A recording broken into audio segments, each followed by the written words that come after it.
We're seeing more and more headlines of China's long arm inside the U.S., from fentanyl pouring across our borders to secret Chinese police stations on U.S. soil to efforts to silence freedom of speech in our universities.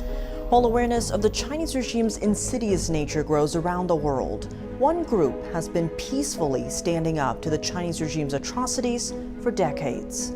It's been over a quarter century since the Chinese regime launched a nationwide persecution campaign to wipe out a spiritual group called Falun Dafa. Their crime following the tenets of truthfulness, compassion, and forbearance. Today, that persecution is still happening. The Chinese regime has even expanded its efforts to surveil and influence events outside its own borders, even here on American soil. Join us as we uncover why a brutal clampdown that started 26 years ago inside China is now spilling over into America. I'm Tiffany Meyer, and this is a China in Focus special, China's Long Arm.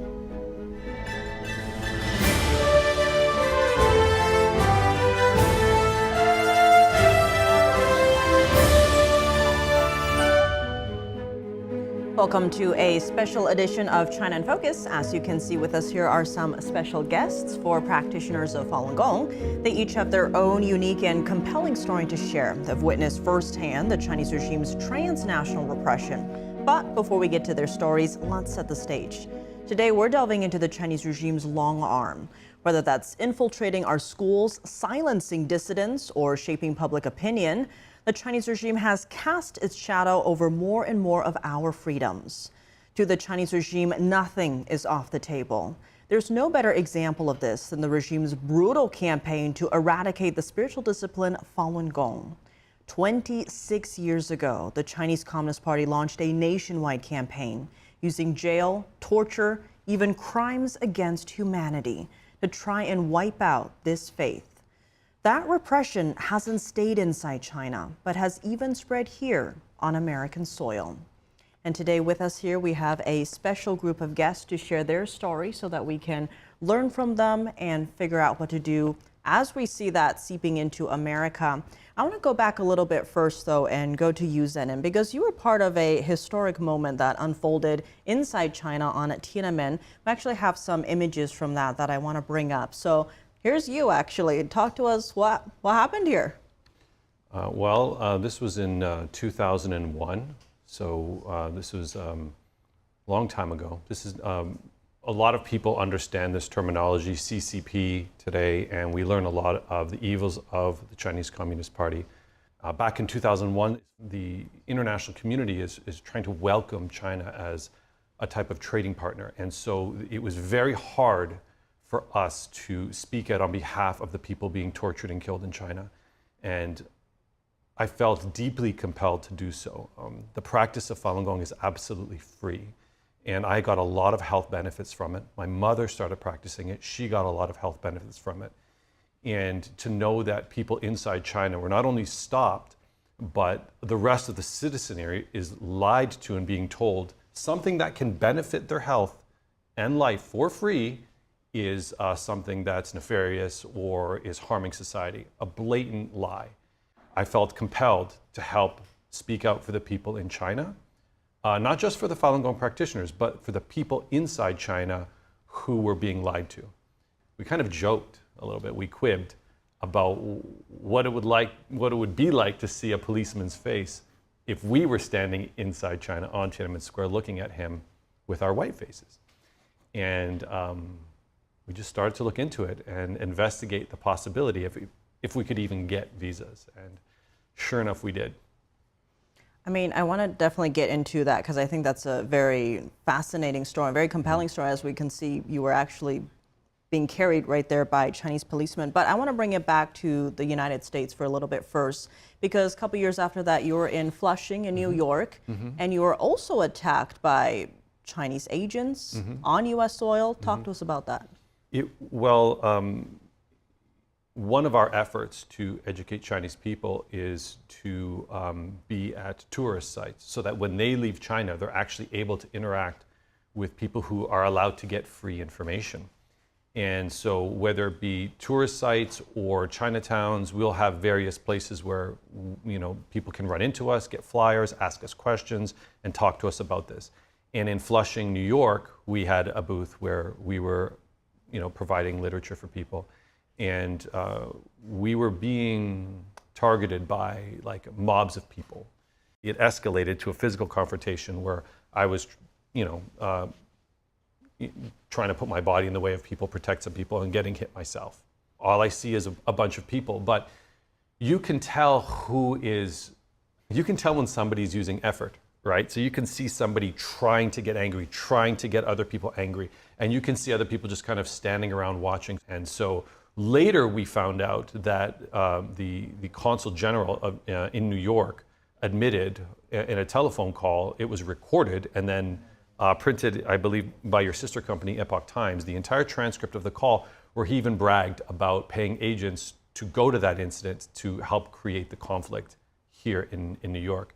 I mean, as you mentioned, you know, it's incredible that you can have something like that happening on American soil. Everyone looks at America's land of the free. Totally shocked. Freedom of belief, freedom of religion, all of these things. And to have that effort suppressed is just incredible. Ben, I know you're a spokesperson with the Falun Dafa Information Center. There's a lot of reports coming out. You had a recent one on transnational repression, something like we just heard Zenon talk about there. First, kind of lay the groundwork here. What exactly is Falun Gong, and why does what's happening to the Falun Gong community impact Americans here? Yeah, big issue to unpack. So maybe we can define a little bit terms just for your audience. So what is Falun Gong? Falun Gong is a spiritual practice made up of Buddhist school, Buddhist principles of truthfulness, compassion, and tolerance. So those are things practitioners seek to kind of do and as like a spiritual perfection, so in their lives.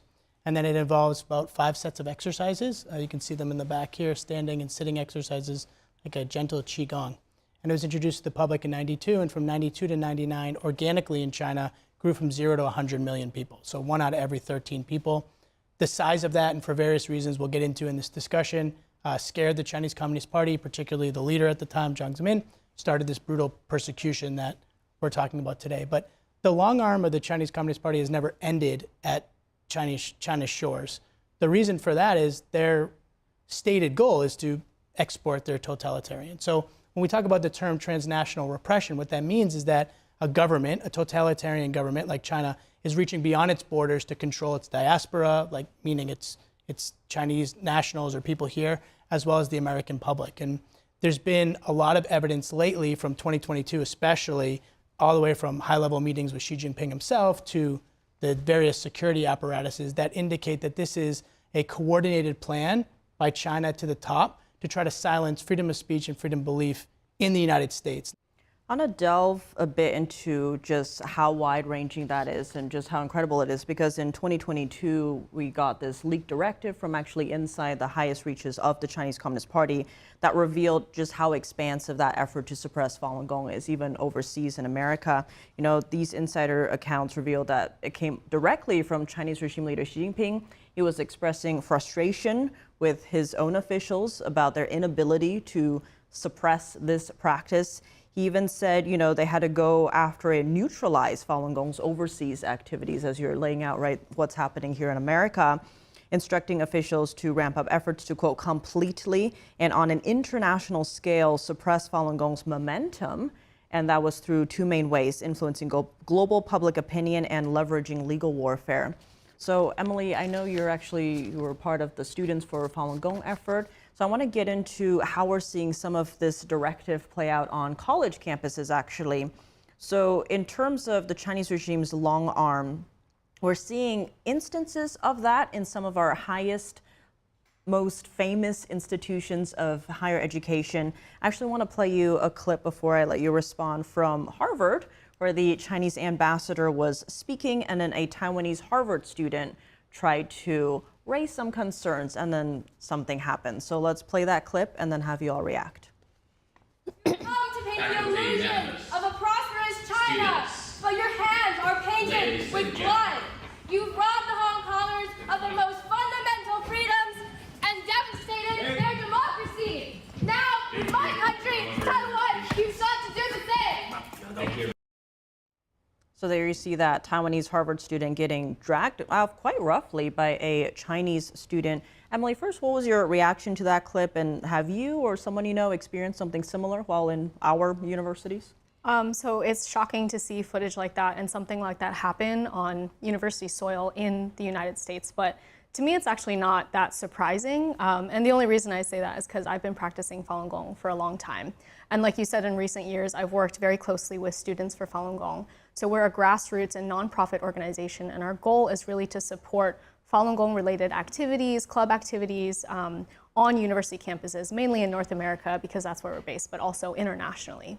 And I think this work is quite important, in my opinion, just because of like the clip that we saw.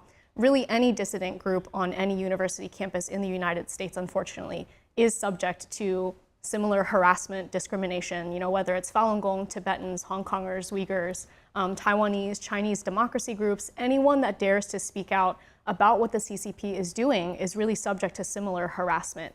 And there were a lot of stories, and just some that I can think of off the top of my head. Chinese students unfurling a 20-foot-long banner, the Chinese flag, in front of a booth at a student activities fair, a Falun Gong booth, refusing to leave until police had to escort them away. A Chinese professor, unbeknownst to the club, the Falun Gong Club, had gone to the student activities department and spread misinformation, said the Falun Gong Club is doing this and that, you should not let them have their activities on campus. So unbeknownst to the club, that had happened, and they found that it was exponentially more difficult to get their activities approved. They couldn't reserve rooms on campus, and later they found out that that's what was happening. And then my own, which was also, you know, months and months of backlash from Chinese students just for holding a movie screening about Confucius Institute. So I think, yes, we're seeing this increasingly. Given, you know, what we're seeing here on American soil, before we continue, but I think we need to rewind the clock a bit and see what was really happening inside China to the point that it would even spread over to America. So let's go all the way back to, you mentioned the practice began in 1992. Grew in popularity to the point that there was about 100 million inside China alone practicing. That number is bigger than members of the Chinese Communist Party. So then chairman, leader Jiang Zemin decided this was a threat and launched this nationwide persecution campaign. I do think, though, you know, nowhere in terms of Falun Gong have they ever mentioned they're political, they wanted to do anything to overthrow the government. So this was straight from the Chinese regime deeming this a so-called political threat. But we saw a massive persecution campaign, something I don't think you've seen the scale of since. And from what I've seen, various history books, all of these different things, normally if the Chinese regime tries to stamp something out, within 3 days it's gone. But you don't see that with Falun Gong. So I want to go to what that environment was like inside China. Minghui, I know you grew up inside China. You had maybe a different life than some of the other Chinese people because your parents actually practiced Falun Gong. Bring us back to that setting. You're very young. What was that environment like having practitioner parents? Yeah, I actually, from age 1 to 5, I couldn't stay with my parents. I was with my grandparents because my parents, they were either in prison or they couldn't go back to their home because the police were tracing them down, knowing that they were practitioners of Falun Gong. So at age 5, actually, it's probably my first clear memory of seeing my mother. And that was when they picked me up from my grandparents. It's from another city. So now I'm in Guangzhou. And my mother was inside this brainwashing center. They brought me there, and I just remember seeing her being tied up to a chair, and there was this like really thick plastic tube inserted into her nose, and she was being force-fed at that point, and I could tell she was in a lot of pain.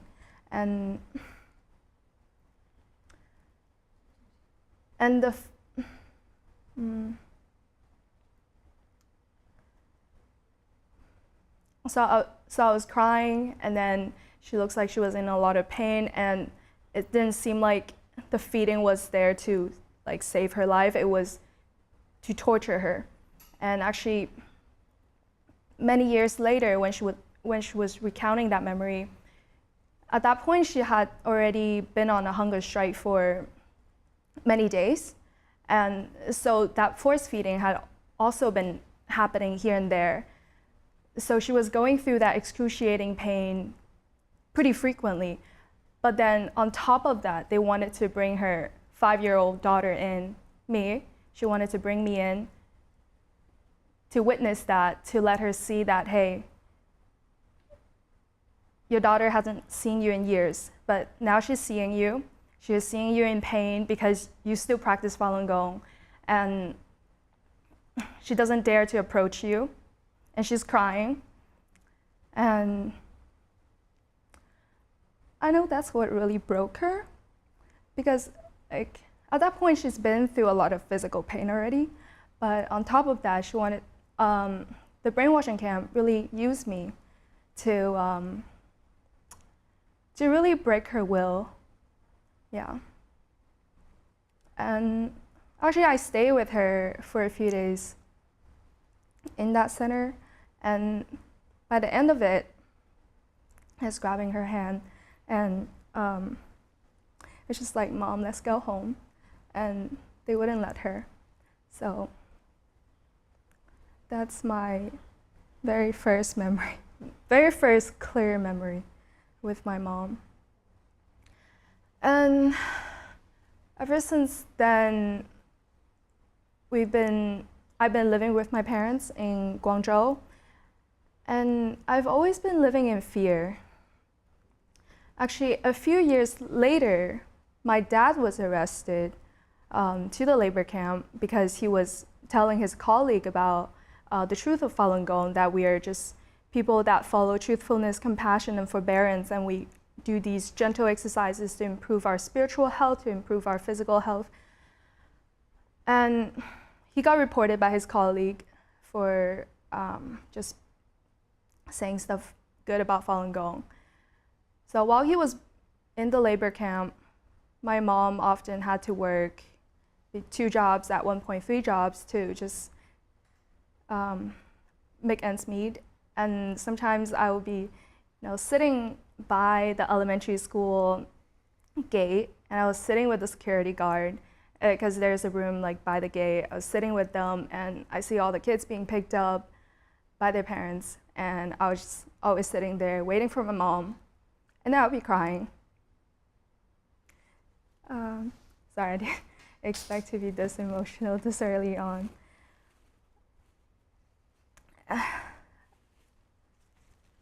I would be sitting there crying, and then some teacher on duty would come to comfort me and say, hey, I'm sure your mom didn't abandon you. It's fine.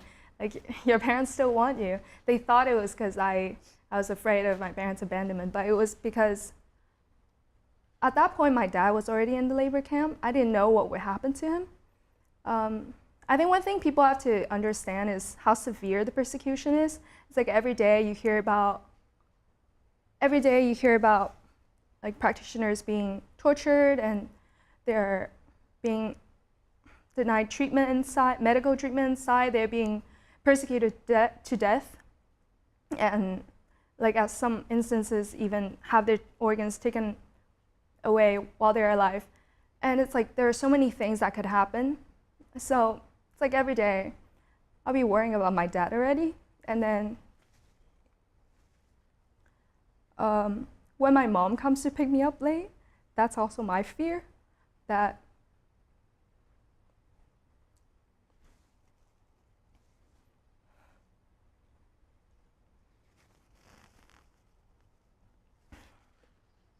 something could happen to her.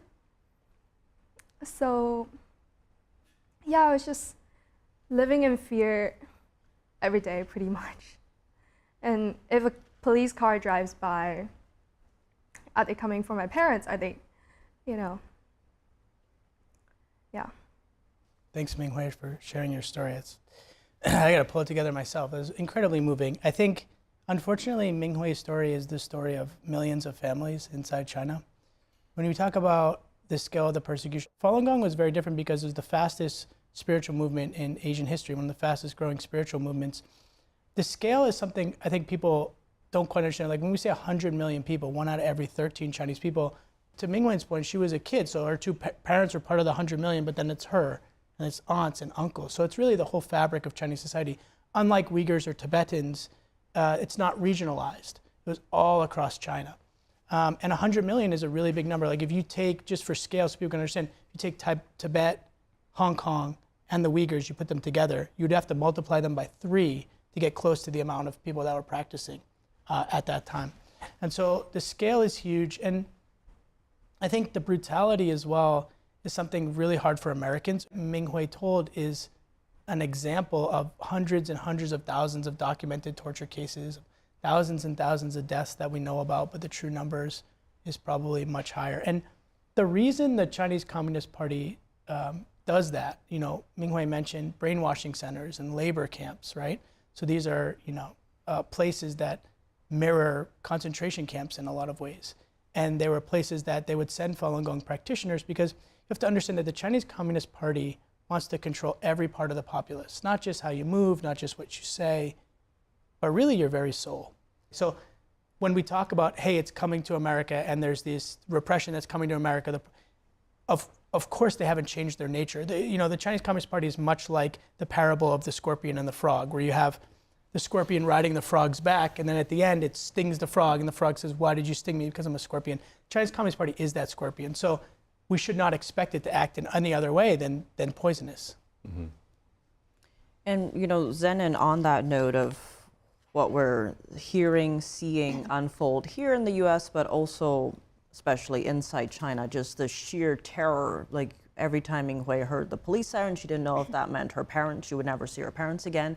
Just that level of fear. I want to go back to your earlier story of when you went to Tiananmen, you and a bunch of other Westerners. Walk us through that process.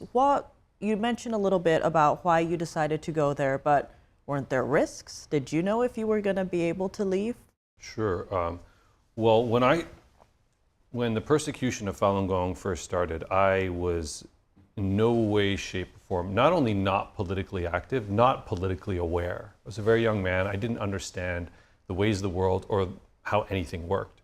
And it was, unfortunately, I learned about the world through the persecution and advocating for people in China and interacting with media and government officials and learning about that. I felt that if as a people we couldn't defend truth, compassion, and forbearance, where do we go from there?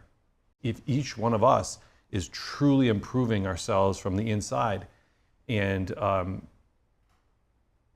that people were being lied to about something so good, it just shook me to the deepest core of my being. I'm reading about these stories of Ming Hui's parents and many others coming out of China, and they're being faced with this question, and aren't I being faced with the same question? And so it's very challenging to make a decision to venture into a totalitarian regime on principle. And I was scared, but I couldn't get away from the answers that were coming up inside me when I was asking myself these bigger questions. After wrestling with these decisions, I did make the decision to go. But then entering the airport in Toronto to catch the flight, that reality started to visit me a lot more, and I was very unsettled all the way up into the day before going. I was terrified, and I'm more terrified when you land in China and you're walking through the airport and there's these signs: if you possess a firearm, you death penalty. If you possess drugs, death penalty. And it's in English. They're telling me, and there's nothing stopping them from putting that in my suitcase, right? You know, worse fabrications have happened that, you know, we've all seen over the past years. And so it was hard, but luckily I was able to meet up with my friend who I had decided to go with, and he helped to keep my feet on the ground. I want to expand on that because I think we actually have a clip from when you were there, and I guess your friend was the one recording. I was wondering how we got this footage. Let's play that clip, and then you can tell us about that moment. Sure.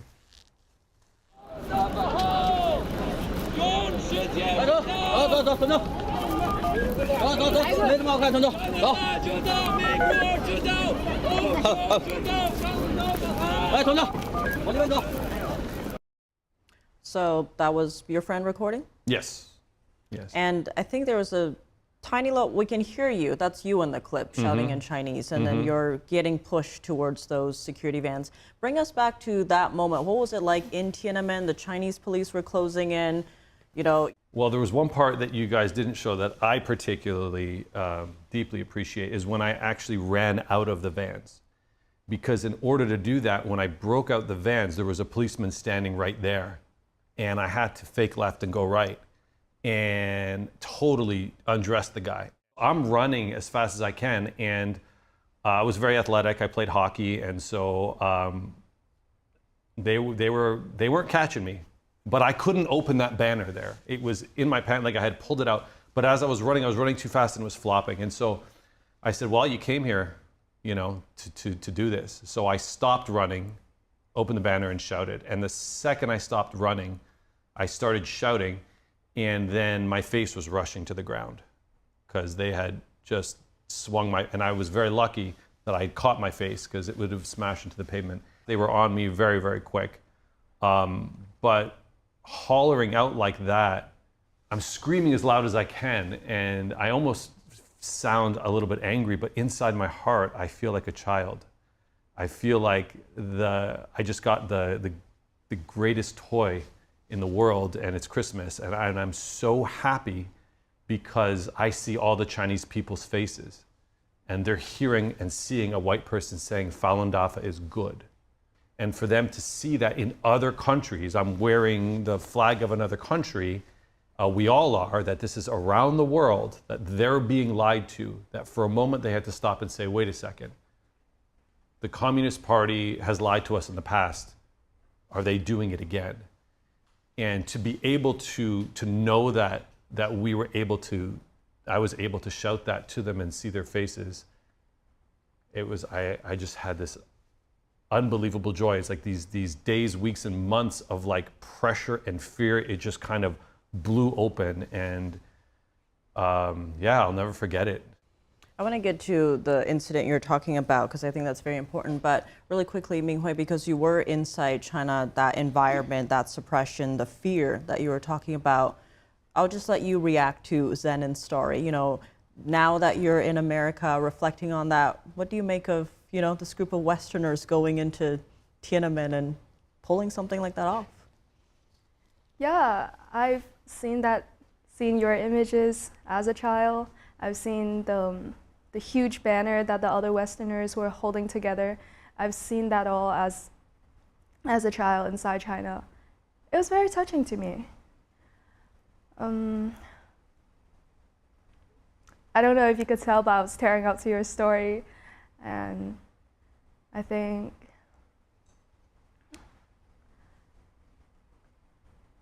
even though I was inside China, going through the persecution because my parents were going through the persecution, I never were put to this place where I have to make a clear decision that potentially risks my life.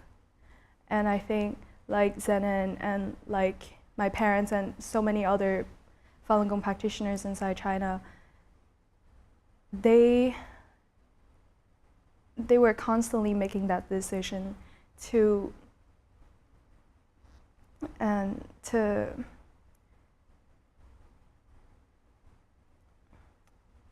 make sure that truth is told, and that something that benefited them so much shouldn't be slandered like that, and that people who are being lied to can potentially turn into perpetrators too. Like, just say if some innocent Chinese people, they don't know about Falun Gong and they hear about the government saying all these lies about Falun Gong, that these are evil people, and next time they see some other Falun Gong practitioners trying to tell other people, clarify the truth to other people, and this person, because they believe the CCP propaganda, they report on this Falun Gong practitioner. They turn them in to the police. That's the exact point, though. What Minghui just said is, how do you get the Chinese populace to turn against something? You know, we often look at the 30s in Germany and we think, how could a whole populace have turned against it? And yet in modern day, this has happened in China to a degree. But even in the United States, right, that playbook that Xi Jinping talked about of propaganda and media disinformation, what is the point of media disinformation? The point of media disinformation, or polluting the populace with these lies, and they might not be the same lies in China, but again, they will rhyme. They will rhyme. Falun Gong is a strange group of people that are secretive. Maybe they're a cult, right? A word that Jiang Zemin came up with. If people don't know Falun Gong in the West, they don't know. Oh, are they a secretive small group? Well, no, they're 100 million. And no, it's not secretive. You can go online and read all the teachings, and we're all normal in jobs, and right, we have families, but people don't know that. They're meditating, that seems good. Oh no, but I heard this weird thing over there. That is the playbook that is so effective to get people to not stand up against the CCP. And that is the exact same playbook that they're trying to run in the West. So it's not just happening 20 years ago or 26 years ago, it's happening now. On that note, Emily, I want to bring you into this conversation, shifting gears a little bit, because you learned of the Fa overseas, Falun Dafa, Falun Gong. Talk to us about what that was like. Very different environment from Minghui, but what was that like for you? Right, so, excuse me, I first learned about Falun Gong when I was, I think, around 9 or 10, so my dad was the first in our family to practice. Both my parents were actually physician-scientists in mainland China, but they left in the early 90s. They gave that up because they wanted to live in a free society, and they wanted a better future for them, and then also for me and my younger brother. We were both born here in the United States. And I think at the time, all my dad was really looking for was stress relief. I think he had heard that the exercises and the meditation, good for stress relief, that mental clarity. He needed a boost of energy. They both were finding new jobs, raising 2 young kids. My dad was also doing a master's program at night. So I think he really needed something for stress relief. But what kept him going and sort of convinced him that this was not just physical exercise as a way for health and fitness was the moral component. Because like Ben said, it's 2 things. It's not just the physical, but it's the mental, it's the spiritual, following truthfulness, compassion, and forbearance in your everyday life. How do you be a better person every single day? And I think both me and my dad were pretty quick-tempered and hot-headed.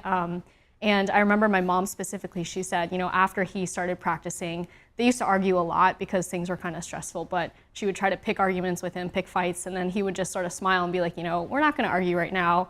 I'm gonna go do the exercises. We can talk later when we're both a little more calm.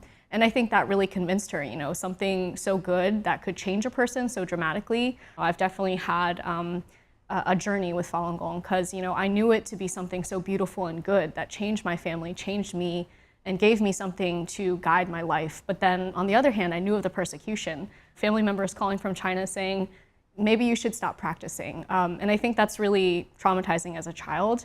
But then I matured in my faith, but also in my life. And I also met so many Falun Gong practitioners who had escaped persecution in China. And not only were they so grateful to be in the United States and to be able to speak up, but they had no resentment for the torture and the persecution that they faced. And I think that really was a turning point for me, to see these people who faced persecution still have that boundless compassion, not have any resentment towards the perpetrators of these crimes. I think that really inspired me to do what I do and to be more active in human rights. Recently, there were some bills passed to protect Falun Gong. One is called the Falun Gong Protection Act. Another is on stopping forced organ harvesting. Just on how horrific that is, though, I actually want to play a soundbite or a clip from Congressman Scott Perry, who's talking about the horrors of that to kind of set the stage here so we can learn a bit more about just how horrific this is. Forced organ harvesting, a form of mass murder. This is something out of 30s and Joseph Mengele, but it's happening today. On March 1st of 2020, the Independent Tribunal into Forced Organ Harvesting from prisoners of conscience in China found there to be an incomprehensible gap between the number of transplant operations carried out in the PRC in comparison to the number of eligible registered donors. What does that mean? That means in China, if you've got the money, there is no waiting list for you to get an organ. Go anywhere else in the civilized world and find that. What would that mean? Well, that means there's a ready, Mr. Speaker, there's a ready supply of these organs, because there is. Now, their report concluded that forced organ harvesting has been committed for years throughout China on a significant scale, and that Falun Gong practitioners have been and probably are the main source of organs for forced organ harvesting. And Ben, on that note, of course, in the headlines a lot you hear more and more about what's happening to the Uyghurs. Totally horrific how that's becoming a huge supply for these organs. But there doesn't seem to be that much focus on the Falun Gong community. But as Congressman Scott Perry was pointing out, they've been the main source.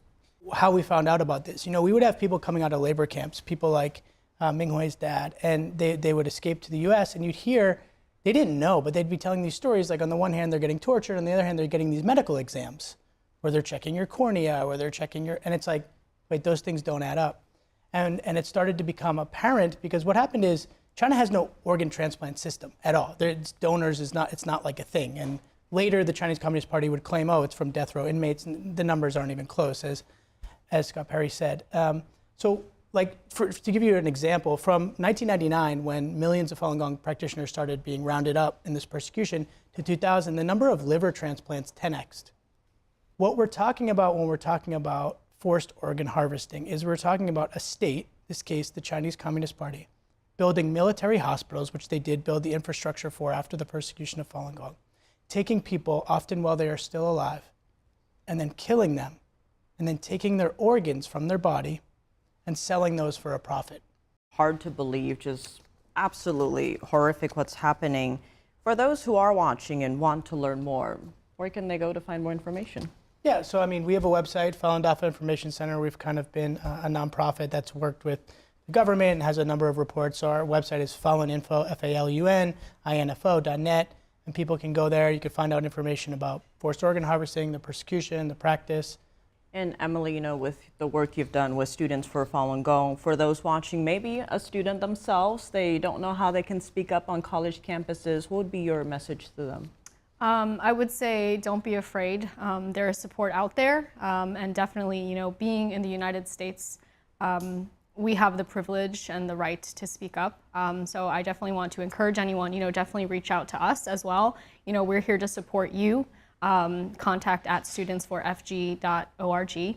But I also just want to encourage, non-practitioners of Falun Gong, strike up a conversation with someone who practices Falun Gong. And Zenon, you had your own journey. You went to China, experienced a little bit of what Ming Hui was describing, that type of environment.